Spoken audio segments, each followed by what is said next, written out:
अस्सलाम वालेकुम। हमारी आवाज़ आ रही है?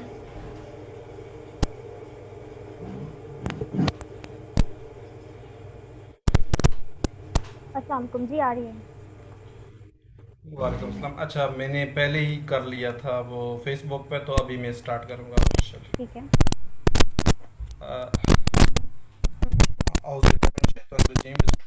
अस्सलाम वालेकुम। वालेकुम। आज हम अपने एक और इंटर्न्स की सक्सेस स्टोरी लेके आए हैं आप सबके सामने। तो इससे पहले मैं एक ज़रूरी चीज़, क्योंकि हम रेगुलर सेशन करवा रहे होते हैं, तो एक ज़रूरी चीज़ कि आपने वो पार्टिसिपेंट्स जो हमें जूम के थ्रू ज्वाइन कर रहे हैं या फेसबुक पे ज्वाइन करेंगे, हमारे ग्रुप्स के थ्रू ज्वाइन करेंगे या बाद में करेंगे,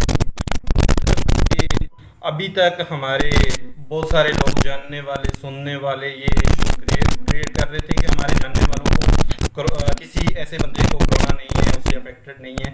तो अब मेरे ख्याल से वो वक्त आ गया है कि बहुत ज़्यादा लोग अफेक्टेड हैं इससे। और जैसा कि आप लोग हमारे वेल विशर भी हैं, काफ़ी सारे पार्टिसिपेंट्स हैं, उसके अलावा हमारे साथ कनेक्टेड हैं डिफरेंट तरीकों से। तो हमारी टीम के मेंबर्स काफ़ी सारे अफेक्टेड हो चुके हैं और इंटर्न्स अफेक्टेड हो चुके हैं, हमारे ट्रेनर्स अफेक्टेड हो चुके हैं।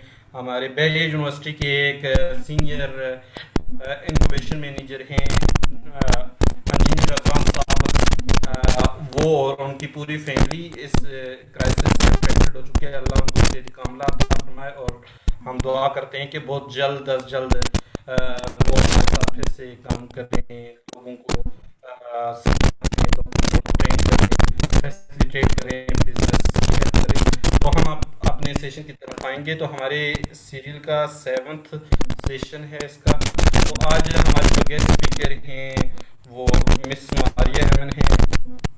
इन्होंने हमारी 360 डिजिटलाइज में 2 मंथ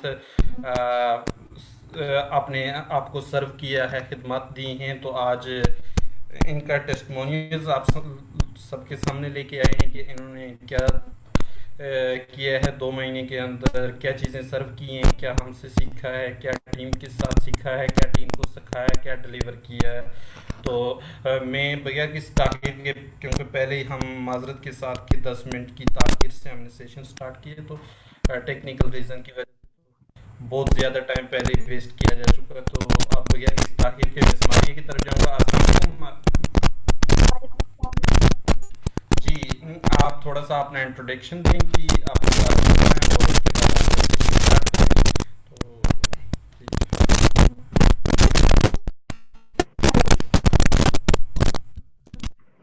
हेलो। जी जी, आवाज़ आ रही है आपकी। आवाज़ आ रही है।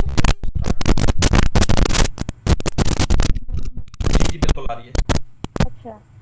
तो मेरा नाम मारिया है और मैं मास्टर्स की स्टूडेंट हूँ कराची यूनिवर्सिटी से। मैं मास्टर्स कर रही हूँ पब्लिक एडमिनिस्ट्रेशन में। और इस वक्त क्या कहते हैं, हमारा जो एक्सपीरियंस रहा है 360 डिजिटल लाइफ के बारे में, तो बहुत अच्छा रहा इंटर्नशिप के हवाले से। और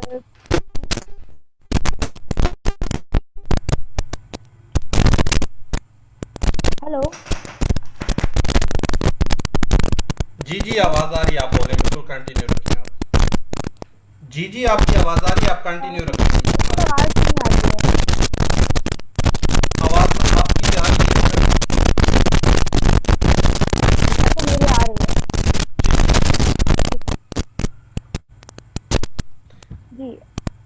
मैं अपने एकेडमिक हिस्ट्री के बारे में अगर बताऊँ तो मैंने अपना मैट्रिकुलेशन बायोलॉजी से किया, क्योंकि मुझे शुरू से साइंस करने का बहुत शौक रहा है। तो मैंने बायोलॉजी से अपना मैट्रिक किया, क्योंकि मेरा आगे इंटरेस्ट था कि मैं डॉक्टर बनूँ।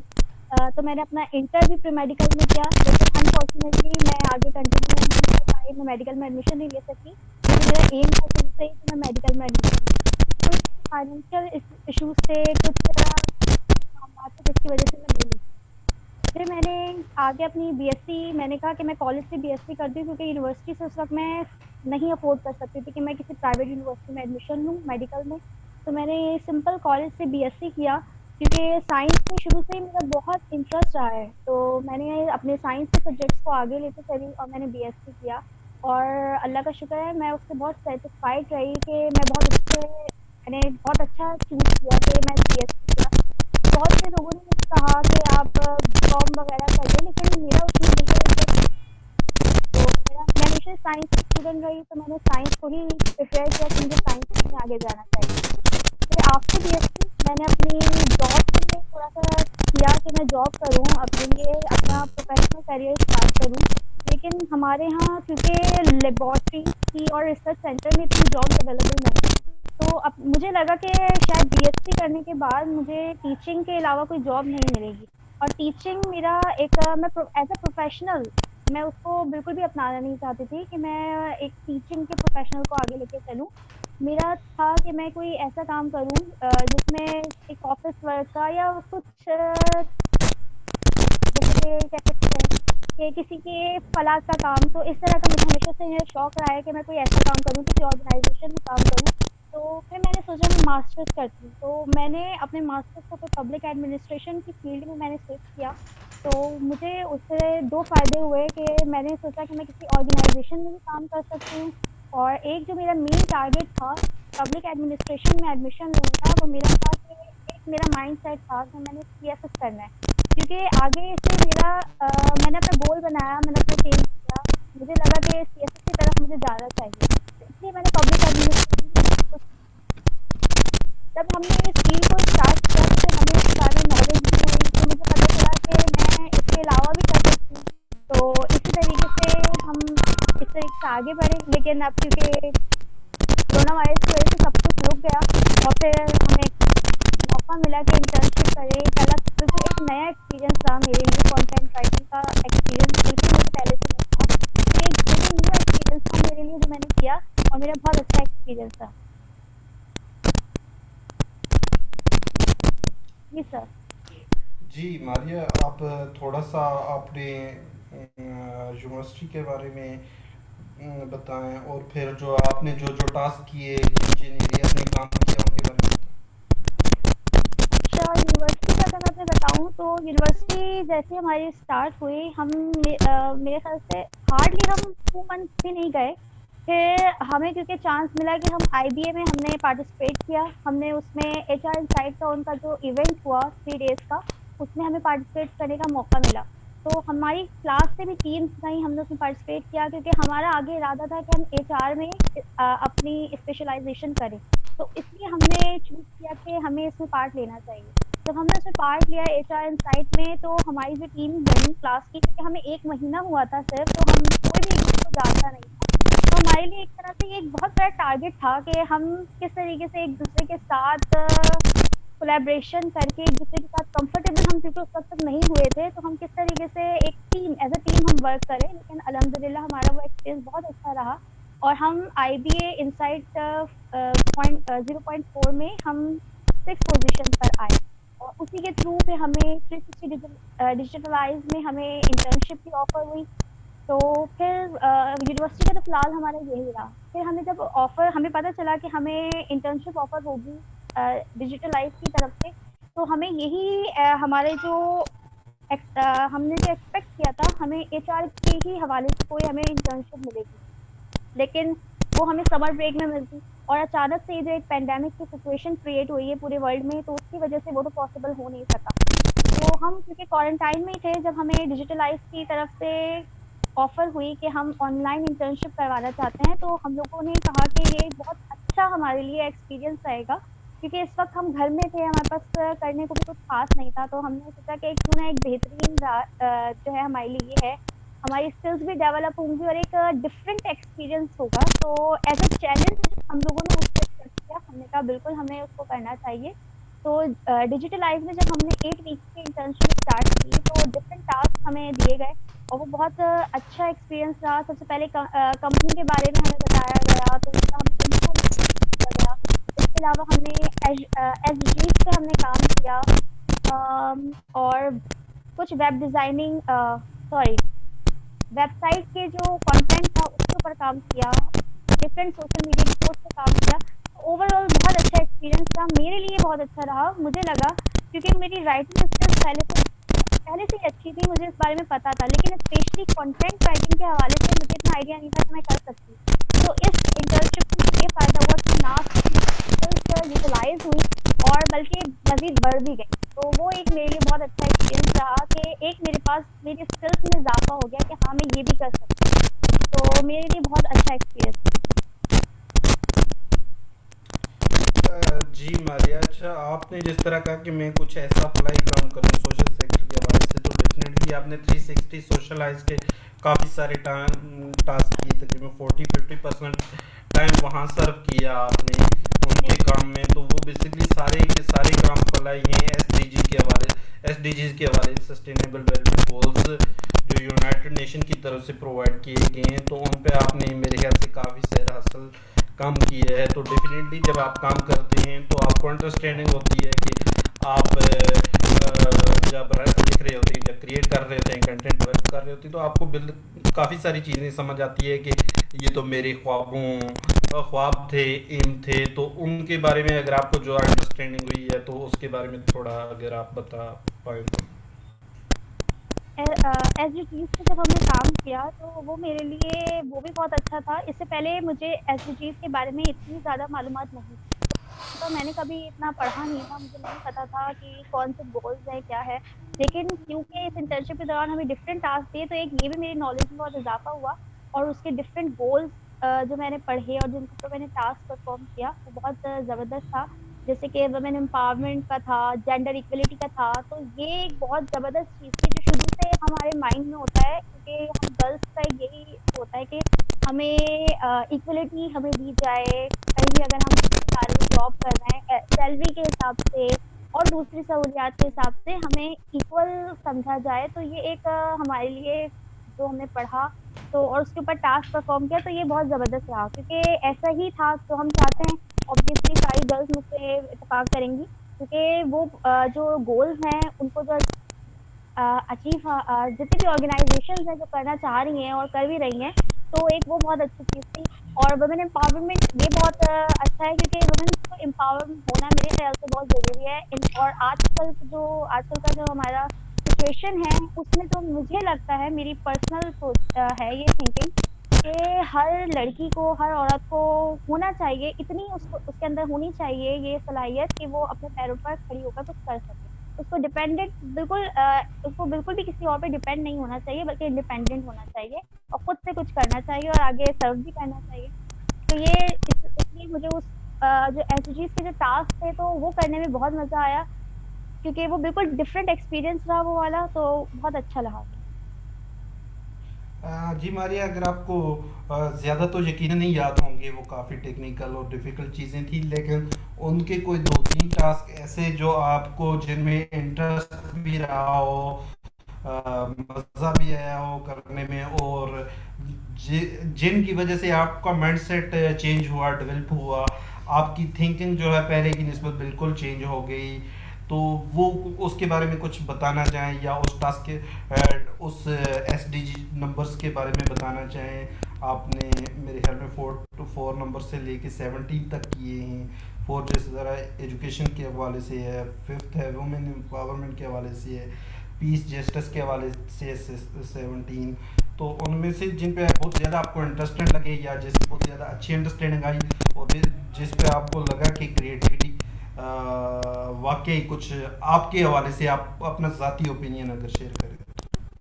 मुझे क्रिएटिविटी जो लगी सबसे ज़्यादा वो वुमेन एम्पावरमेंट में लगी, क्योंकि क्योंकि जैसे मैंने पहले बोला, मैं चाहती हूँ खुद कि मैं खुद किसी काबिल हो जाऊँ, और मैं सबको ये मशवरा दूंगी कि हर लड़की को, हर औरत को चाहिए कि वो कुछ ना कुछ करे और आगे बढ़े। तो वुमेन्स को एम्पावर करने के लिए जो ऑर्गेनाइजेशंस काम कर रही हैं, उसी के हवाले से यूएनडीपी ने जो ये एक गोल सेट किया है, तो उसको पढ़कर मुझे बहुत ज़्यादा वाक़ई में मुझे अच्छा लगा। और मेरे अंदर जो इस सवाल से चेंजिंग आई, वो ये थी कि मैं मज़ीद मोटिवेट हुई इससे कि हाँ, वाक़ई में ये बिल्कुल ठीक है, और मैं बिल्कुल जो मेरी सोच है वो वाक़ई बिल्कुल ठीक है। क्योंकि हमें वाक़ई में वुमेन्स को एम्पावर करना चाहिए और उनको भी आगे बढ़ना चाहिए, ना कि ये सोच के वो बैठ जाएँ कि वो कुछ कर नहीं सकती, ऐसा बिल्कुल भी नहीं है। वुमेन्स भी बिल्कुल सब कुछ कर सकती हैं। आपके कुछ रूल्स हैं, कुछ रेगुलेशंस हैं, आप उसके अंदर रहकर हर काम कर सकते हैं और आपको करना भी। और इस वक़्त हमारे जो हालात हैं, ये उसकी ज़रूरत भी है कि हर कोई काम करे और हर कोई आगे बढ़कर सर्व करे। अच्छा मारिया, जब वुमेन एम्पावरमेंट की बात की जाती है, एक बड़ा इशू है हमारे यहाँ। हाँ, ज़्यादातर ऑर्गेनाइजेशन ऐसी हैं कि वो उन लोगों को की आवाज़ तो उठाती हैं, लेकिन बाजू का नारे या स्लोगन दे के सिर्फ न फंड रेजिंग की हद तक या उन स्लोगन्स की हद तक या इन चीज़ों की हद तक रहती हैं, वो कहीं से कहीं और पर्पस में निकल जाती हैं। जबकि हमारा वुमेन एम्पावरमेंट के हवाले से बिल्कुल ही एक अलग और डिफरेंट किस्म का इनिशिएटिव है कि हम ये ऐसे नहीं कह रहे कि हर वुमेन एम्पावर हो या कोई, हम कह रहे हैं कि वुमेन एम्पावर ज़रूर हों लेकिन through training, skills, education, development. हम ये नहीं कि प्रैक्टिकली हम कोई नारा इस किस्म का नहीं दे रहे या हम कोई इhtजाज की बात नहीं कर रहे, जलसे जुलूस की बात नहीं कर रहे, किसी स्लोगन कोई स्लोगन दिए बगैर बात कर रहे हैं। जब हम कहते हैं कि वुमेन एम्पावर तो हों, लेकिन ये कि ऐसा नहीं है कि स्किल्स के बगैर सिर्फ नारे की बेस पे, यानी कि वो कुछ ना कुछ खुद भी कर पाएँ, इम्प्रूव पहले अपने आप को एम्पावर करें, फिर अपनी स्किल्स को डेवलप करें, खुद किसी दूसरे के यानी कि खुद अपने आप को किसी को बताने के काबिल हो जाएं, अपनी स्किल्स को अंडरस्टैंड करें, खुद अपने आप को अपनी शख्सियत को पहचानें पहले और उसके बाद लोगों को सर्व करें। तो हमारा बिल प्रैक्टिकल है, जिससे कि हमारे पाकिस्तान में बहुत सारी ऑर्गेनाइजेशंस हैं वो नारों की हद तक पॉलिटिकल इश्यूज तक हैं। तो हमारा थोड़ा सा है टेक्निकली, मेरे ख्याल में वो ख्वाब दिखाते हैं, हम ख्वाबों की ताबीर देते हैं। क्यों कि हमारे यहाँ जो जब कोई वुमेन एम्पावरमेंट का इनिशिएटिव सोच के माइंडसेट में कोई खातून, कोई यंग लड़की आती है, ज्वाइन करती है, तो उसको उस प्रोसेस के लिए 3 महीने, 6 महीने, 1 साल वेट करना पड़ता है। और वो अपनी स्किल्स, या तो उसके पास स्किल्स हैं तो उनको एम्पावर प्रूव करना पड़ता है, अगर स्किल्स नहीं है पहले स्किल्स लेंगी, फिर अपने आप को साबित करना पड़ता है कि मैं इस काबिल हूँ, हाँ भाई, जो कि मैं एम्पावर भी हो सकती हूँ और मैं इक्वल भी हो सकती हूँ मेल्स के। तो इस चेंज को आप किस तरह से देखती हैं? बिल्कुल सही। जो हमारी जो बड़ी-बड़ी ऑर्गेनाइज़ेशंस हैं, वो वाक़ई में काम तो इतना नहीं कर रही, वो सिर्फ़ स्लोगन्स की हद तक या एहतजाज की हद तक ही वो कर रही हैं। जब प्रोटेस्ट करने की बारी आती है, तो उसमें तो बहुत आगे-आगे रहते हैं। लेकिन अगर वाक़ई में वुमेन्स को एम्पावर करने की बात आती है, उनको कुछ प्रोवाइड करें कि आप उनको कुछ ऐसा प्लेटफ़ॉर्म दें कि वो अपनी स्किल को, अगर किसी के पास स्किल्स हैं वो उसको यूटिलाइज़ कर सके, किसी के पास स्किल्स नहीं है तो उनकी स्किल्स डेवलप हो सके। तो ऐसा कोई प्रोग्राम उन्होंने सेट नहीं किया हुआ। तो वाक़ई में इस तरह की ऑर्गेनाइज़ेशन को इस तरह के प्रोग्राम सेट करने चाहिए कि वुमेन्स की सलाहियतों को बढ़ाया जा सके। और जिनको मौका नहीं मिल रहा और उनके अंदर स्किल्स हैं, लेकिन वो स्किल्स उनकी बिल्कुल ज़ाया हो रही हैं, क्योंकि उनको ऐसा प्लेटफ़ॉर्म मुहैया नहीं किया जा रहा, जिसमें रहकर वो अपनी स्किल्स को यूटिलाइज़ कर सके, अपने आप को मनवा सके। तो वाक़ई में ये नारे और ये प्रोटेस्ट बिल्कुल ये बेकार की बातें हैं। तो इस तरह के इसके तो बिल्कुल भी हम हक़ में है भी नहीं बिल्कुल। वुमेन्स को एम्पावर करना चाहिए और उनको बिल्कुल उनकी सलाहियतों के बेस पे, चाहे वो टीचिंग के इदारे में हो या किसी भी सोशल वर्कर हो, वो किसी भी हवाले से वो काम कर रही हों, उनको उसके मुताबिक उनको ट्रेनिंग्स देनी चाहिए और उनको एक प्लेटफ़ॉर्म देना चाहिए जिसके थ्रू वो आगे जा सकें। तो ये बहुत ज़रूरी है। अच्छा, बीइंग अ वुमेन, फीमेल होते हुए आपको पूरी टीम के बारे में, इंटर्न टीम जिस टीम के अंदर आपने काम किया, वहाँ फीमेल्स का क्या तनासब आपको नज़र आया? आपने एग्जीक्यूटिव टीम के पास सीनियर टीम के साथ भी शायद कुछ दिन या एक आधा हफ्ता गुजारा कि वो टीम भी फीमेल्स की है, तो उसमें आपने क्या तनासब देखा? और फीमेल्स की रेशो दूसरे दायरों से डिफरेंट है, वो आप खुद बताएंगी, तो उसमें आपने क्या डिफरेंट नजर आया आपको? और किस तरह से, क्या आपको वाकई रियल में ग्राउंड रियलिटी पे वुमेन्स की एम्पावरमेंट ऑर्गेनाइजेशन के अपने ओन स्ट्रक्चर के अंदर आपको नजर आई? आप अपने अल्फाज में किस तरह बात करें? तनासब, चाहे तनासब हो, चाहे वो लीडिंग, उनका रोल लीडिंग का हो या लर्नर का रोल हो, या वो ऑर्गेनाइजेशन का अपना इकोसिस्टम जो कल्चर रहा है अंदर, जूनियर से लेके सीनियर तक, एग्जीक्यूटिव से लेके जो है इंटर्न्स तक, आपको कैसा एनवायरनमेंट लगा? क्या तनासब, कहाँ कंपनी के अंदर जो पूरी टीम के अंदर वुमेन्स का तनासब क्या था, उस हवाले से अगर बात करें तो? डिजिटलाइज़ की अगर मैं बात करूँ यहाँ पे, ज़्यादातर जो मैंने देखा, हम जितने भी इंटर्न्स की हमारी जो टीम थी, हमारा जो बैच था, उसमें भी गर्ल्स ज़्यादा थी। और बॉयज़ कम थे। और अगर मैं डिजिटलाइज़ की टीम की बात करूँ, जो इनकी रेगुलर टीम है, तो उसमें भी वुमेन ज़्यादा हैं और टीम लीड जो कर रही है, सबसे बड़ी बात, वो खुद वुमेन है। तो ये एक बहुत अच्छी बात है कि वुमेन्स को आगे लाया जा रहा है, उनको लीडरशिप प्रोवाइड की जा रही है। तो ऐसा बहुत सारे इदारों में होता नहीं है, अक्सर वुमेन्स को लीडरशिप नहीं प्रोवाइड की जाती। तो ये एक बहुत डिफरेंट बात है और ये बहुत अच्छी बात है कि यहाँ पे जितनी भी वुमेन्स काम कर रही हैं, उनको स्किल्स तो उनकी डेवलप हो रही हैं, उनको स्किल्स भी प्रोवाइड की जा रही हैं, उनको बल्कि आगे मौका दिया जा रहा है कि उनको लीडरशिप सिखाई भी जाए और वो लीडरशिप एज़ अ लीडर वो परफ़ॉर्म भी करें। यहाँ पर ऐसा नहीं है खाली कि उनको सिर्फ़ सिखाया जा रहा है, बल्कि उनको मौका भी दिया जा रहा है कि वो एज़ अ लीडर परफ़ॉर्म कर सकें। तो ये दूसरे ऑर्गेनाइज़ेशन से एक डिफरेंट बात है जो डिजिटलाइज़ में है और ये बात वाक़ई में काबिल तारीफ़। अच्छा, तो आप अपना डे फर्स्ट जिस दिन आपने ज्वाइन किया उस दिन से लेके 8 वीक के एंड और एंड के बाद का जर्नी आज तक की आप अगर शेयर करें पर्सनल, यानी कि आपने ऑर्गेनाइजेशन के अंदर क्या क्या रोल किया, आपको पहले दिन को कहाँ आप खड़ी थी और आज आप किस पोजीशन पे खड़ी थी, क्योंकि लीडरशिप की बात करें या लर्निंग के प्रोसेस से गुजर के आपके आते हैं लीडरशिप। मेरा ये मानना है कि जब लीडरशिप की बात करते हैं हमारे, हाँ, बहुत सारे दारों का स्लोगन है, हम लीडर पैदा करते हैं, क्रिएट करते हैं। लीडरशिप की सलाहियत अल्लाह ने पैदाशी तौर पे दी होती है। पैदा करने वाले मैं, आप या कोई भी दायरा कौन होता है, मेरे ख्याल से जो है बेसिकली उन सलाहियतों को उनको पहचानना होता है, उन तक पहुंचाना होता है कि भाई ये अल्लाह ने आपके अंदर सलाहियतें रखी हुई हैं, उनको बस हमें ग्रूम करना होता है, आगे लेके आना होता है। जी, तो कुछ बिल्कुल। लोग होते हैं शायद किसी न किसी रीज़न की वजह से अपनी सलाहियतों को पहचान नहीं पाते, मेरा ये मानना है। तो आप इस बारे में क्या कहती हैं? जी, बिल्कुल सही बात है। एक मशहूर कोट है कि वाक़ई में इंसान जो है वो बॉर्न होता है लीडर, तो लीडर वाक़ई में बनते नहीं है, इंसान पैदा ही लीडर होता है, जिसके अंदर ये वाक़ई में स्किल्स होती हैं, वो आगे चल के पता भी चल जाती हैं। और ये बिल्कुल हमें खुद अपने अंदर ये सलाहियत ढूँढनी पड़ती है कि वाक़ई में हम क्या कर सकते हैं और क्या नहीं कर सकते और उस हिसाब से फिर हमें अपने मूव्स हमें उसी हिसाब से हमारे मूव्स होने चाहिए।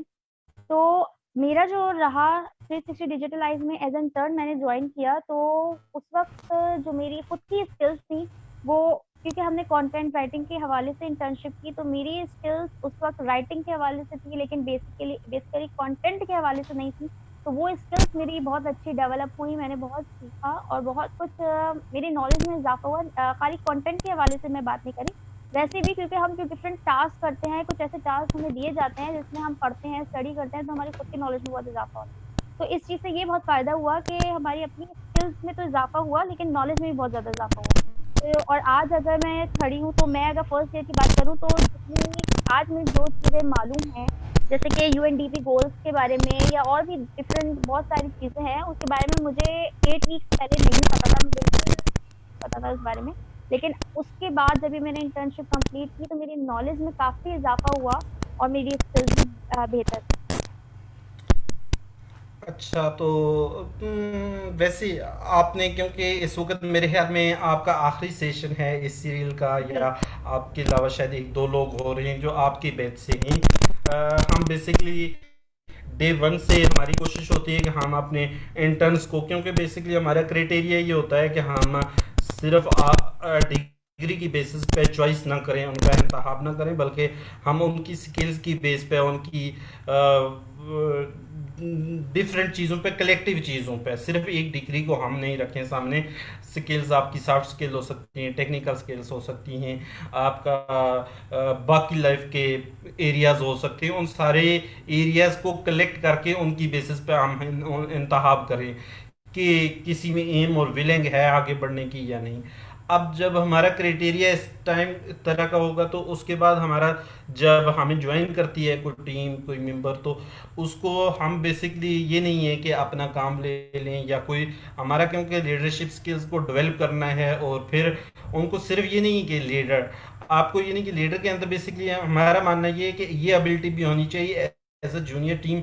अगर आप लीडर हैं जो, वो आप अपने सबसे जूनियर टीम मेंबर्स को एज अ लीडर मान के भी अगर काम करें, आपके लिए मसला और प्रॉब्लम कोई क्रिएट ना हो, तो हमारा थिंकिंग ये है। तो उसमें फिर जैसा कि हम हमेशा, हमारी टीम की कोशिश होती है कि फ्रंट पे इंटर्न्स को रखा जाए, जो लर्नर्स हैं उनको रखा जाए, पीछे हमारी टीम हो, ताकि अगर कहीं से हमारे टीम्स के लोग घबराहट का शिकार हों, कोई चैलेंज फेस करें, तो वो हमारी टीम हेल्प कर रही हो अपने इंटर्न्स को। और फिर हम आखिरी at the end of day 8 week की जर्नी के बाद हम फ्रंट पे मीडिया के सामने लेके आते हैं। ये भी एक चैलेंज होता है। हमारे ज़्यादातर यूनिवर्सिटीज़ का जो हाल है, स्टेज तक बच्चे नहीं पहुंच पाते, तो हम ये भी एक मौका देते हैं। उसमें से भी ये आप कम्युनिकेट कर पाएँ दूसरे लोगों से, आपके माइंडसेट में जो ख़्यालात हैं या चीज़ें हैं। तो इस सर्कल के बारे में अगर थोड़ा सा बताएं। फिर हमारा यहाँ तक रुक नहीं जाता, इसके बाद एक नई जर्नी शुरू हो जाती। 3 मंथ का एक नया फेलोशिप का पीरियड स्टार्ट होता है, उसमें बिल्कुल डिफरेंट चीज़ें होती हैं, वो कंप्लीट होता है। वो सक्सेस जो तरीके से जो लोग कंप्लीट करते हैं और एक नया टीम हमारी टीम में आ जाता है, यानी कि स्टेप बाय स्टेप हम अपनी टीम तक लेके आते हैं। और अल्हम्दुलिल्लाह हमारी इस वक्त तक जितने भी इंटर्न्स हैं 49+ जो हैं कोरोना वायरस से पहले हमसे क्वालिफाई होके जा चुके हैं, और माशाल्लाह वो काफ़ी सीनियर पोजीशन पे लीडरशिप का रोल हर जगह पे कर रहे हैं। तो इस पूरी जर्नी के बारे में आप ब्रीफली अगर बताएं तो, जो स्टेप बाय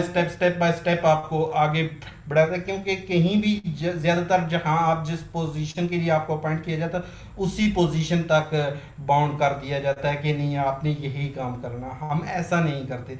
आपकी स्किल में भी कोई और भी हो सकती है। हम ऑल एरियाज़ के अंदर जहां जहां आपके लिए पॉसिबल है कि परफॉर्म कर सकें, हम वहां आपको करवाते हैं कोशिश। बहुत सारे लोग ऐसे होते हैं कि वो डरते हैं, हिचकिचाहट का शिकार, ये काम तो मैं नहीं कर सकता, लेकिन हम ऐसे लोगों को भी हेल्प और सपोर्ट मोटिवेट करते हैं कि आप करें। और ज़्यादातर हमारा रिस्पांस देखा गया कि वो लोग बहुत अच्छा परफॉर्म कर पाते हैं उनको जब सपोर्ट मिलती है। जी, बिल्कुल। ज़्यादातर हम जहाँ भी देखते हैं, अगर हमारी जो भी स्किल्स हैं जिसके लिए हम किसी भी इदारे में अप्लाई करते हैं, तो हमें वाक़ई में वहीं तक महदूद कर दिया जाता है। बल्कि बाज़ दफ़ा ऐसा होता है कि अगर हमारे अंदर कुछ एक से ज़्यादा स्किल्स भी हैं, तो हमें रोक दिया जाता है कि नहीं, बस आप यही काम करें, इससे ज़्यादा आप नहीं करें। तो ये डिमोटिवेट बहुत ज़्यादा किया जाता है। तो ये वाक़ई में बिल्कुल ये हमारी स्किल्स को बजाय बढ़ाने के, बल्कि हमारी जो स्किल्स हमारे अंदर होती भी हैं, तो उसको मार देती है ये चीज़। तो ये डिजिटलाइज़ में वाक़ई में ऐसा नहीं है। मैंने क्योंकि एक एज़ अ इंटर्न जॉइन किया, और हमें कंटेंट राइटिंग के हवाले से हमें सिखाया बिल्कुल गया, लेकिन अगर हमें आगे मौका मिलता है, तो बिल्कुल हमें ये बात है कि हम एज़ अ लीडर भी टीम में जो है क्या कहते हैं परफ़ॉर्म कर सकते हैं। हमें वो स्किल्स भी बताई जा रही हैं। हम अगर किसी टेक्निकल कोई स्किल्स हैं, तो हम एक-दूसरे से बिल्कुल लर्न कर सकते हैं, क्योंकि जो एक एनवायरनमेंट है, वो बहुत ज़रूरी होता है। तो अगर आपके जिस भी जगह आप काम कर रहे हैं, अगर उसका एनवायरनमेंट ऐसा है ना कि हर कोई सिर्फ़ और सिर्फ़ खुद से बस आगे बढ़ने के उसमें कि बस मैं बेस्ट करूँ और कोई ना करे, तो ये एक चीज़ होती है कि कोई भी टीम आगे एक साथ चल नहीं सकती। हाँ, अगर हम एक-दूसरे के साथ के अगर किसी को कोई स्किल्स आती हैं, तो वो दूसरे के साथ उसको सिखाए, कुछ खुद एडॉप्ट करे दूसरे से, तो ये एक बहुत ज़रूरी होता है किसी भी टीम को आगे बढ़ने के लिए। क्योंकि जब तक आप हर चीज़ अगर हम किसी भी एक चीज़ तक महदूद नहीं रह सकते कि मुझे बस ये आता है, तो मैं बस यही करूँगी, और ये माइंडसेट के साथ हम आगे बढ़ भी नहीं सकते। हर चैलेंज के लिए, हर चीज़ के लिए हर वक़्त तैयार रहना चाहिए, तभी हम आगे बढ़ सकते हैं, और एज़ अ टीम वर्क भी तभी कर सकते हैं जब हम दूसरों को भी मौका दें, और अगर हमें कुछ नॉलेज है तो हम उनको भी दें और उनसे भी कुछ सीखें। क्योंकि हमारी पूरी लाइफ़ सीखने में लग जाती है, और बहुत सारी चीज़ें हैं जो हम अगर अपने आप को कहें कि मुझे बहुत कुछ आता है, लेकिन ऐसा नहीं है। फिर भी बहुत कुछ होता है जो हमें सीखना हमारे लिए रह जाता है, और हमें वो वक़्त के साथ-साथ सीखना पड़ता है। तो इसलिए ये बहुत एक अच्छी बात है कि हमें खाली कंटेंट राइटिंग या ग्राफ़िक डिज़ाइनिंग या जिस भी हवाले से आप कर रहे हैं काम, तो उस तक महदूद नहीं किया जाता, बल्कि आगे हमें दिया जाता है मौका कि हम अगर किसी और जगह परफ़ॉर्म कर सकते हैं, किसी एडमिनिस्ट्रेटिव में कर सकते हैं अगर हम, या एज़ अ लीडर हम परफ़ॉर्म कर सकते हैं, तो वो मौका दिया जाता है, और ये एक बहुत अच्छी बात है वाक़ई। अच्छा जी मारिए, अच्छा आपको ज़्यादा तो आप शायद ना बोल पाएँ उस बारे में कि, लेकिन ये क्या हमारा एक कल्चर है, डिफरेंट कंपनीज जो हमारे क्लाइंट्स हैं, पार्टनर्स हैं, तो हमारा बेसिकली पार्टनर्स इसलिए हम कहते हैं क्योंकि डिफरेंट कंपनीज में कंपटीशनल एनवायरनमेंट है। तो वो आपने दूसरी जो उनके साथ वाली कंपनी है उसको कंपटीशन के वे में देख रही होती हैं। तो जबकि हमारी ऑर्गेनाइजेशन का मॉडल डिफरेंट है, हम एज अ कंपटीटर नहीं, उसको जो है अपना अपने साथ एज अ मिल के जो है कोलेब्रेशन और पार्टनरशिप के थ्रू काम कर रहे होते हैं। यानी कि जो कंपनी है आपको कंपटीशन हमारी कंपटीटर नजर आएगी बाहर किससे, लेकिन वो बेसिकली हमारे कोलेबरेटिव पार्टनर या स्पॉन्सर्ड या किसी न किसी तरह से हमारी पार्टनर होगी। तो हमारा एनवायरनमेंट कंपटीशन का नहीं है बल्कि कोलेबरेटिव कलेक्टिव पार्टनरशिप का है। तो इसका कोई आपकी अंडरस्टैंडिंग अगर हो या कोई बात कर सकें आप इस पे, या आपने समझा हो हमारे, क्योंकि जितने भी प्रोग्राम हो कोलेब्रेशन के साथ पार्टनरशिप के साथ होते हैं, डिफरेंट ऑर्गेनाइजेशन के साथ हम अंगेज होते हैं, लेकिन हमारे पाकिस्तान में इतना एनवायरनमेंट ज़्यादा ऐसा नहीं है, लोग दूसरे को हमेशा कंपटीटर की निगाह से देख रहे होते हैं। जी बिल्कुल, हमारे यहाँ जो है कंपटीशन बहुत ज़्यादा है। हर चीज़ को एक मुकाबले की नज़र से ही देखा जाता है कि हमें हर किसी से हर कोई बस मुकाबले के लिए तैयार बैठा हुआ है। तो खैर ऐसा वाक़ई में मैंने जो हम लोगों ने जो देखा तो ऐसा नहीं है। सिर्फ़ इसे डिजिटलाइज़ यहाँ पे जो काम किया जा रहा है, ट्रेनिंग सेशंस हैं, किया जा रहा है, ब्रांडिंग और मार्केटिंग जरिए वो कोलैबोरेशन के थ्रू की जा रही है और कोलैबोरेशन जरिए जो काम हो रहा है वो वाक़ई में एक दूसरी ऑर्गेनाइजेशन से डिफरेंट है। इससे हम अगर कोलैबोरेशन से करें तो उससे फ़ायदा खाली एक को नहीं होगा, दोनों ऑर्गेनाइजेशंस को इक्वली इससे फ़ायदा होता है। और अगर हम मुकाबले के लिए करें तो उसमें एक का फ़ायदा और एक का सिर्फ नुकसान होगा। तो उससे बेहतर है कि हम एक दूसरे के साथ कोलैबोरेट करें और उस पर काम करें, तो उससे दोनों ही जो हमारे दोनों ही तरफ के जो लोग हैं उन सबको ही फ़ायदा होगा। तो बस यही कहना अच्छा,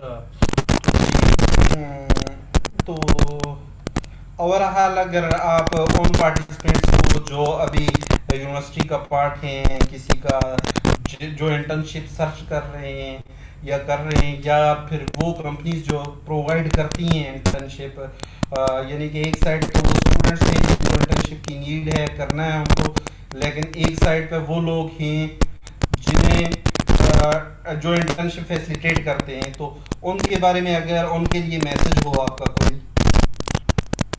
अभी जो स्टूडेंट्स हैं जो इंटर्नशिप के लिए बिल्कुल वाकई में सर्च कर रहे हैं, क्योंकि इस वक्त हमारी जो सिचुएशन है, हर कोई इस वक्त घर में है, तो हम बाहर जाके इस वक्त अप्लाई नहीं कर सकते। ये बहुत अच्छा मौका है कि अगर हमें घर बैठे कोई इंटर्नशिप इस तरह की मिल रही है तो उसको ज़रूर अवेल करना चाहिए। और मैं ये सबको बोलूँगी जितने भी स्टूडेंट्स अगर वो इंटर्नशिप तो ये उनके लिए बहुत अच्छा मौका है, तो चाहिए कि डिजिटलाइज में ज़रूर अप्लाई करें। क्योंकि हम इस वक्त एक ऐसी सिचुएशन में फंसे हुए हैं कि इस वक्त हम कुछ भी नहीं कर सकते, तो हमें चाहिए कि इस मौके को हम अपने काम में लाएं। तो ये अगर ये वक्त हमें मिला है तो उसको ज़रूर बेहतर है कि अच्छे तरीके से इस्तेमाल करें, हमें भी फ़ायदा होगा और टाइम भी हमारा जो है कि कहते हैं एक अच्छे तरीके से यूज़ होगा। और बस मैं यही कहूँगी।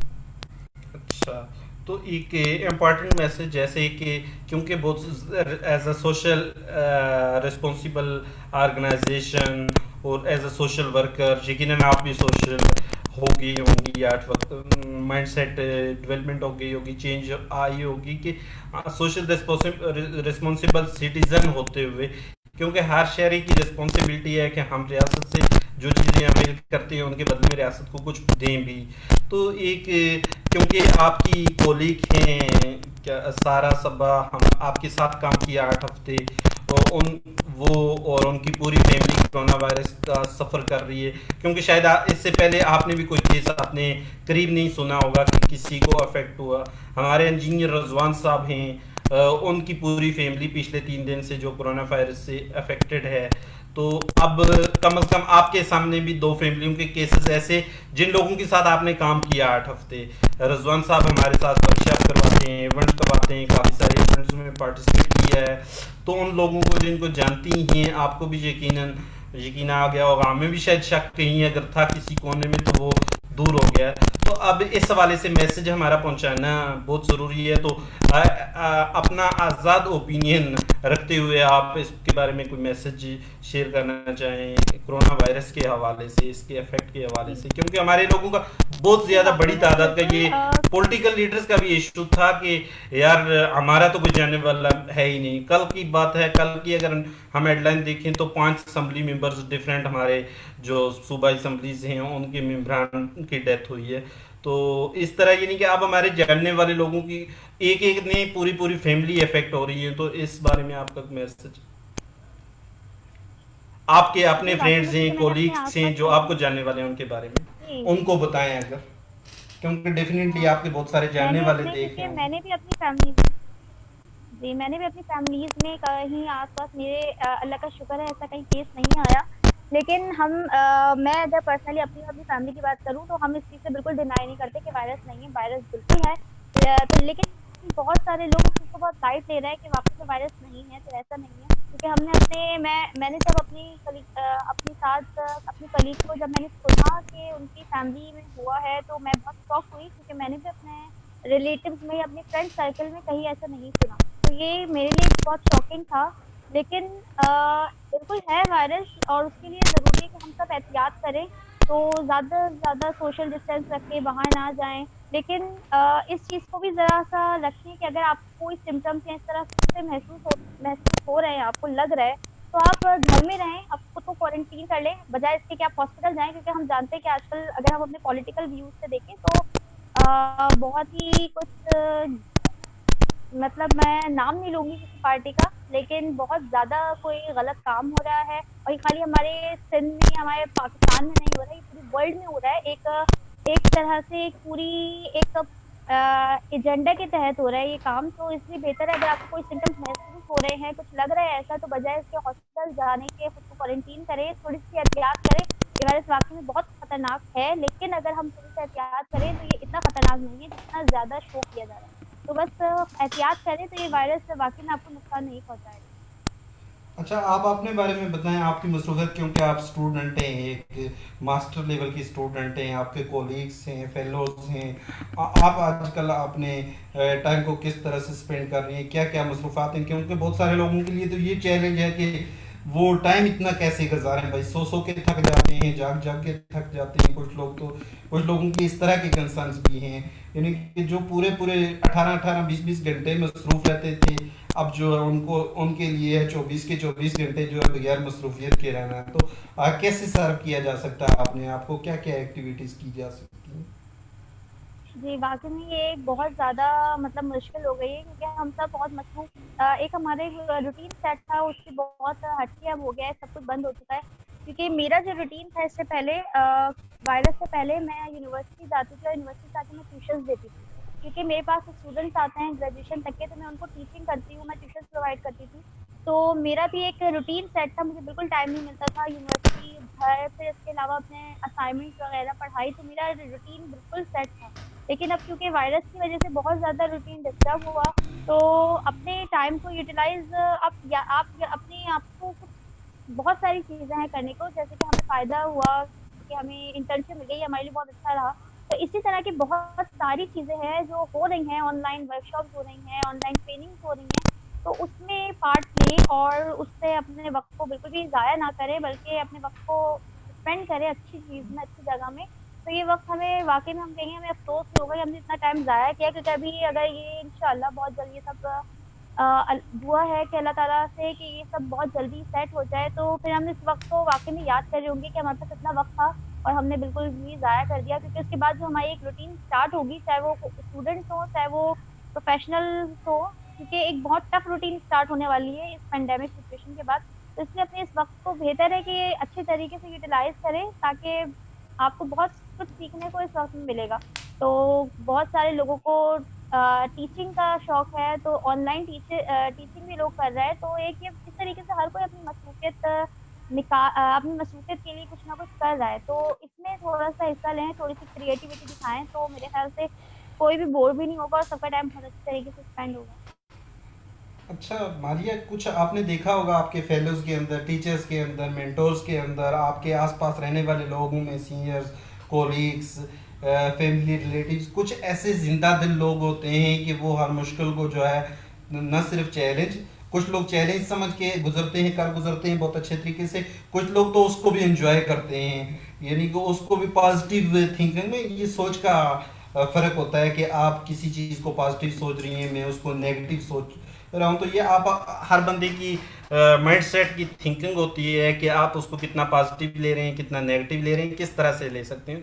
तो मेरी बहुत सारे ट्रेनर्स के साथ बात हो रही होती है, बहुत सारे लोगों के साथ कहीं न किसी लेवल पे, हर माइंड सेट के, हर एरिया के, हर प्रोफेशन के एरियाज के लोगों के साथ बात हो रही होती है। ईद पे हमारी एक सीनियर मेंबर है इन्वेस्टमेंट साइड की, माशाल्लाह बैंकिंग सेक्टर्स का, इन्वेस्टमेंट कंपनीज का बड़ा वास्ट एक्सपीरियंस है उनका। तो उनकी मुझे कॉल आई ईद के हवाले से, उन्होंने ईद की मुबारकबाद दी। मैंने कहा अच्छा मिस साइमा, आपने कैसे कैसे ईद गुजारी, कैसे एंजॉय की? उन्होंने कहा बाबर साहब, ऐसी ईदें हज़ारों सालों बाद आती हैं, और ये नस्लों में कोई खुशकिस्मत लोग होते हैं, चंद खुशकिस्मत लोग होते हैं जो इस तरह की ईदों को एंजॉय करते हैं।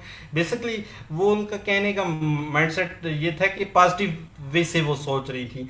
उन्हें कुछ ऐसी चीज़ें लगीं कि जो पॉजिटिविटी आई कोरोना वायरस के इफेक्ट के बाद, यकीनन बहुत अफसोस और दुख हो रहा है कि हमारे हज़ारों लोगों की रोज़ाना जानें जा रही हैं। पाकिस्तान में बहुत अच्छे हालात नहीं हैं, लेकिन हज़ारों लोग बीमार हैं।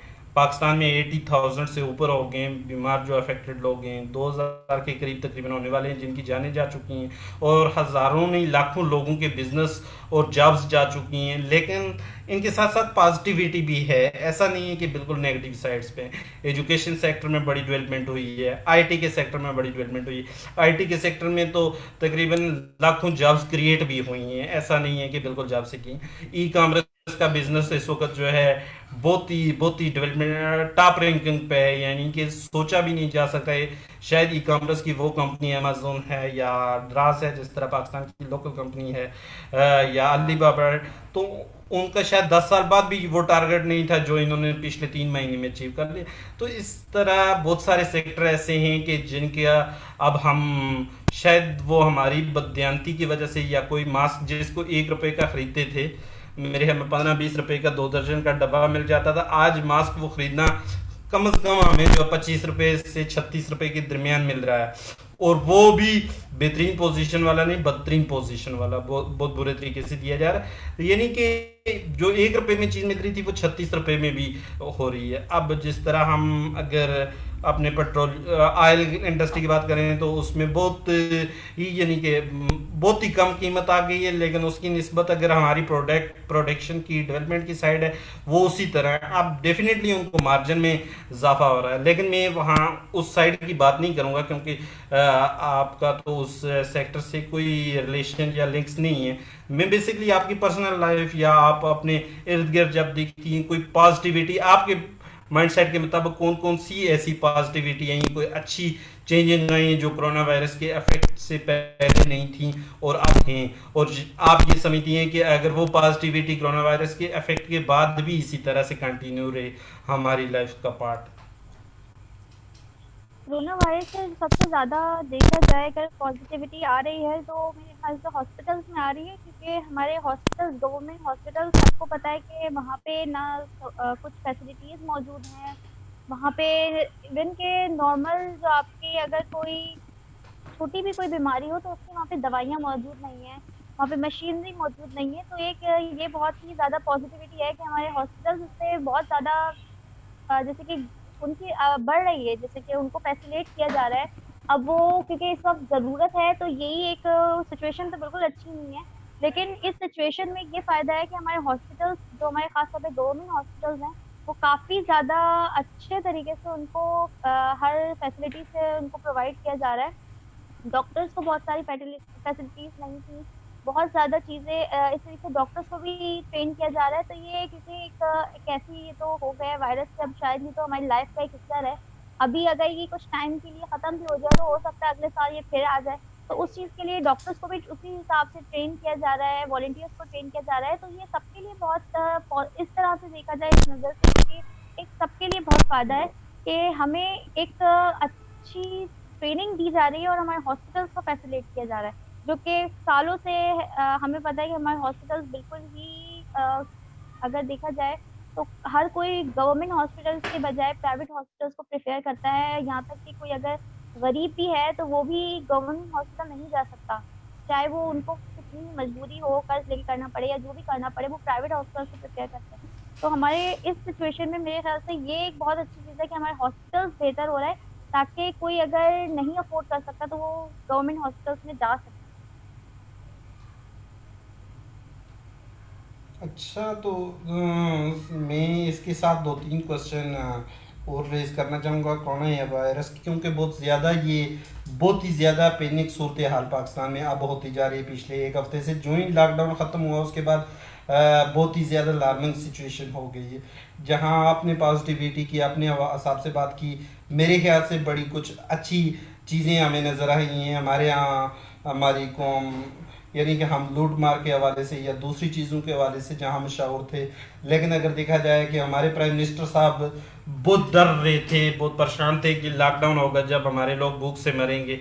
ऐसी तो आज तक कोई खबर हमारे कानों तक नहीं पहुंची कि अल्लाह ना करे, खुदा ना खास्ता किसी की भूख और अफलास से जान गई हो। लेकिन यहाँ जितने भी हमारे NGOs हैं, वेलफेयर एसोसिएशन या ऑर्गेनाइजेशन है, उन्होंने बहुत बड़े पैमाने पर सपोर्ट किया और आज तक हमें किसी एक ऑर्गेनाइजेशन से नहीं सुना कि जिसके पास फंड की कमी आई हो, राशन की कमी आई हो। यानी कि जितना वो तकसीम कर रहे थे, जितना डिस्ट्रीब्यूट कर रहे थे, उससे कई गुना ज़्यादा उनके अगले दिन के बजट में जो इजाफा हो रहा था।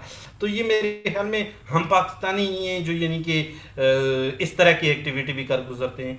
और हमारे पॉलिटिकल साइड्स पे अगर देखें आप, वहाँ भी बहुत सारी पॉजिटिविटी, अच्छी चीज़ें भी नज़र आई हैं। हमारे कुछ वो लोग, कुछ तो शायद कुछ लोगों ने इस हालात में आपके जो हमारे मेंबर्स हैं, असम्बली मेंबर, MPs, उन्होंने देखना भी गवारा नहीं किया। कुछ लोग माशाल्लाह बड़े एक्टिवली उन लोगों ने काम किया, हालांकि उनके फैमिली मेंबर्स वो खुद मुतासर हुए हैं इस सूरत हाल में। हमारे कुछ लोग जैसे AJK के प्राइम मिनिस्टर की बात की जाए, आज़ाद कश्मीर के प्राइम मिनिस्टर की, पाकिस्तान की हमारी स्टेट है, तो वहाँ के प्राइम मिनिस्टर ने प्राइम मिनिस्टर हाउस खाली कर दिया कि ये भाई जो कोरोना वायरस के मरीजों के लिए होगा। अब जब उनसे क्वेश्चन मीडिया ने पूछा कि भाई आपने प्राइम मिनिस्टर हाउस क्यों दे दिया, ये ख़राब हो जाएगा भाई, इसमें वायरस आ जाएंगे, तो उन्होंने कहा ये इन्हीं लोगों के पैसों से बना था, ये मेरे बाप के पैसों से तो नहीं बना था, तो ये इन लोगों के टैक्स से बना था। जब तो इन लोगों के काम नहीं आया तो मैं नहीं समझता कि फिर ये किसी और के काम आ सकता है। तो इस तरह की हमारे यहाँ काफ़ी अच्छी ट्रेंड भी सेट हुए हैं, एग्जांपल भी सेट हुई हैं। यकीनन आपने भी आसपास कोई देखी होंगी। अगर आपने कोई ऐसी एग्जांपल देखी हो या आपके सुनने में आया हो या आप कुछ आपका मुशाहिदा हो ज़ाती तौर पे कोई, तो इस पॉजिटिविटी के हवाले से। नहीं, मैंने वैसे तो कोई अपने आसपास इतना नहीं देखा, लेकिन सिर्फ हॉस्पिटल्स ही है जिनके बारे में मैंने पहले मेंशन किया कि उनमें काफ़ी चेंजिंग आई है। तो वाकई में एक बहुत अच्छी बात है, क्योंकि हमारे NGOs तो शुरू से ही पाकिस्तान में जितने भी NGOs हैं उन्होंने पहले बहुत ही बढ़ चढ़कर वो हर चीज़ में काम कर रहे होते हैं, चाहे रमज़ान हो या जो भी कोई सिचुएशन हो, तो हर उसमें वो जो नीडी पर्सन्स हैं उनको प्रोवाइड कर रहे होते हैं। और अब क्योंकि लोगों ने इस सिचुएशन में हमारे, और ये सारा जो जाता है क्रेडिट ये NGOs को तो बिल्कुल जाता है, लेकिन हमारे जो लोग हैं जो ये फंड देते हैं, जो उनको चैरिटी कर रहे हैं, चैरिटी प्रोवाइड कर रहे हैं, तो उन लोग को भी जाता है कि वो इस चीज़ से रुक नहीं रहे, इस सिचुएशन में सिर्फ अपने बारे में नहीं सोच रहे बल्कि दूसरों को भी दे रहे हैं। तो ये क्रेडिट उनको भी जाता है NGOs के साथ साथ, कि हाँ कि वो लोग रुके नहीं हैं, चाहे वो हमारे क्या कहते हैं, हमारे फॉरेन में रहने वाले लोग हों या पाकिस्तान के लोकल पीपल्स हों। सब सब ये है कि हर किसी ने बढ़ चढ़ कर हिस्सा लिया है ताकि सबको ही इसमें आसानी हो। अच्छा, तो अब हम अपनी साइड पे दोबारा वापस आएंगे। काफ़ी 360 डिजिटलाइज से हम आगे निकल गए, लेकिन रिस्पॉन्सिबिलिटी थी हमारी कि हम उस पर भी डिटेल से बात करें। हम वापस ट्रेनिंग की बात करते हैं कि 360 डिजिटलाइज काफ़ी एरियाज़ के अंदर ट्रेनिंग प्रोवाइड करती है जॉब एम्प्लॉयबिलिटी स्किल के हवाले से, क्योंकि पाकिस्तान में बेरोज़गारी के हालात काफ़ी गंभीर हैं और कोरोना वायरस के इफेक्ट के बाद तो बहुत बुरे हालात हो गए। लेकिन इससे पहले हमारे एजुकेशन मिनिस्टर का कहना था कि 86% ग्रेजुएट्स को ग्रेजुएट होने के 3 साल के अंदर फ़ौरन जॉब नहीं मिलती, वो सर्च कर रहे होते हैं। तो इस तरह की अलार्मिंग सूरत हाल पहले ही से थी। अच्छा, तो हम क्योंकि इसी चीज़ को अंडरस्टैंड करते हुए, क्योंकि हमारे यूथ का कहना है कि जॉब्स मार्केट में नहीं है। अब तो शायद ऐसा है भी, लेकिन पहले कोरोना वायरस के इफेक्ट से पहले नहीं था। तो बेसिकली हमारे यूथ के लिए ट्रेनिंग की एक्टिविटीज़ नहीं थी, फिर उनके पोर्टफोलियो पर काम की ज़रूरत होती थी, उनको प्रेजेंटेशन स्किल या कम्युनिकेशन स्किल, कुछ चीज़ों की कमी थी जिन जॉब एम्प्लॉयबिलिटी स्किल्स के क्राइटेरिया के अंदर आ जाती हैं।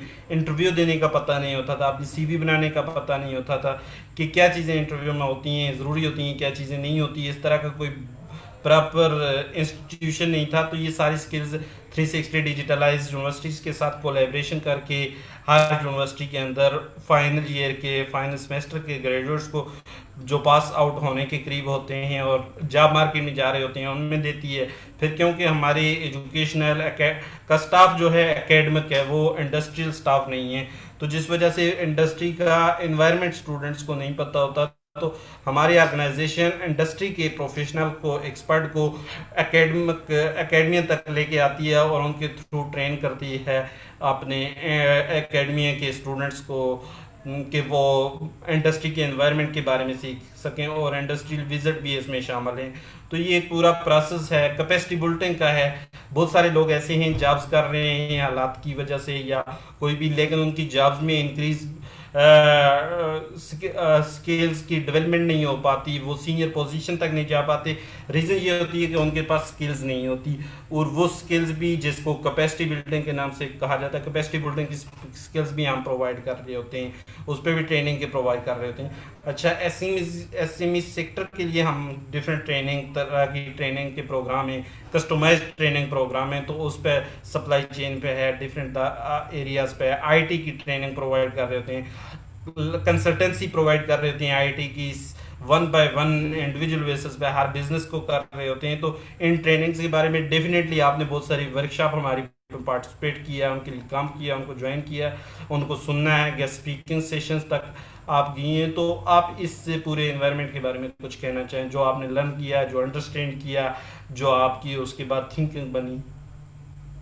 जी बिल्कुल, क्योंकि हमारे जो यूनिवर्सिटीज़ हैं या हमारे कॉलेजेस हैं वहाँ पे हमें सिर्फ और सिर्फ कोर्स से रिलेटेड चीज़ें पढ़ाई जाती हैं। हमें आगे जो प्रोफेशन हमें जिसमें जाना है हमें उसके बारे में सिर्फ रटा दिया जाता है, लेकिन उसके बारे में हमें जो वाकई में जो एक प्रोफेशनल इन्वायरमेंट है उस हवाले से हमें कोई स्किल्स प्रोवाइड नहीं की जाती, हमें कुछ बताया नहीं जाता। तो ये जो एक प्रैक्टिस है जो यूनिवर्सिटीज़ में होनी चाहिए, वाकई में कुछ किसी भी ट्रेनिंग के थ्रू या प्रोग्राम के थ्रू होनी चाहिए, जो वाकई में स्टूडेंट्स की स्किल्स भी बनाएं और आगे उनको किसी चीज़ में प्रॉब्लम भी ना हो। क्योंकि हम स्टूडेंट्स में वाकई में एक तरह से हेजिटेशन होती है कि हम इंटरव्यूज़ देने के लिए जब जाते हैं तो हम वाकई में हेजिटेट हो रहे होते हैं कि हम ये किस तरीके से करेंगे या ये सब किस तरीके से मैनेज होगा। तो ये एक बहुत ज़रूरी है इस तरह का ट्रेनिंग प्रोग्राम। यूनिवर्सिटी को वैसे तो चाहिए कि अपने जितने भी हमारे प्रोफेशनल डिग्री होल्डर्स हैं उनको ये ट्रेनिंग उनको खुद देनी चाहिए, लेकिन ऐसा अनफॉर्चुनेटली नहीं होता। तो 360 डिजिटल आइज में वाकई में एक ऐसा प्लेटफॉर्म है जो कि हमारे जो स्टूडेंट्स हैं उनको प्रोफेशनल एनवायरनमेंट से बिल्कुल एक रिलेट कर रहा होता है कि हमें किस तरीके से एक प्रोफेशनल इदारे में अगर हम काम करते हैं तो किस तरीके से इंडस्ट्रीज़ में काम हो रहा है, वहाँ पे क्या-क्या स्किल्स की ज़रूरत है। तो ये एक बहुत अच्छी है कि हमें सिखाया जा रहा है यहाँ पे ट्रेनिंग के थ्रू, सेशंस के थ्रू, तो वर्कशॉप्स होती हैं, तो ये डिफरेंट जो सारा चीज़ें होती हैं, तो ये इससे हमें वाक़ई में बहुत ज़्यादा फ़ायदा होता है। तो ये एक बहुत अच्छा इनिशिएटिव है जो कि बहुत कम ऑर्गेनाइजेशन को प्रेज़ेंट है। जी, थैंक यू मारिया, बहुत डिटेल के साथ हमारी बात हुई आज। यकीनन आपको और आपकी टीम को स्पेशली अब इस तरह की हेजिटेशन का सामना नहीं करना पड़ेगा। जहाँ 5 मिनट का इंटरव्यू होता है तो आप ऑनलाइन 1 घंटे का सेशन लेने के बाद